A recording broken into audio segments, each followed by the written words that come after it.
Nice, You brother. made it! You made it! How Thank does you, it coach. feel? How does it feel? Sobrang saya, hindi ko akalain na magagawa ko lahat.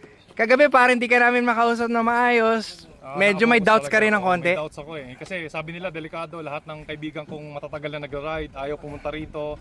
Mga enduro athlete, ayaw pumunta rito. Sabi ko, na-challenge kasi ako pag ganun eh.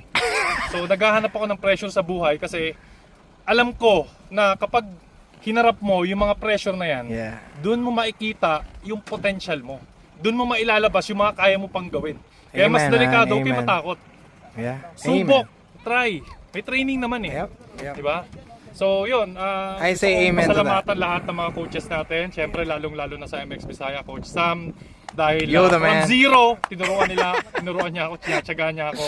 Hey! So, ayaw ko i-fail, guys. Ilang beses ako parang Sa akin, nagno-no. sa akin- Pero ayaw mo magpa-no ako. Sa akin okay lang ang Gusto ano eh, ko. okay lang na na mag-fail eh. Kaso iniisip ko yung mga taong umaasa sa akin eh, syempre. Doon ako umugot Yeah. ng lakas. Minsan kasi sa buhay, walang susuporta sa iyo eh. Yeah. So minsan, kung nawawalan kayo ng motivation sa buhay, isipin nyo yung mga taong umaasa Tama. sa inyo. So tapangan natin guys. Yep. I made it! Grabe.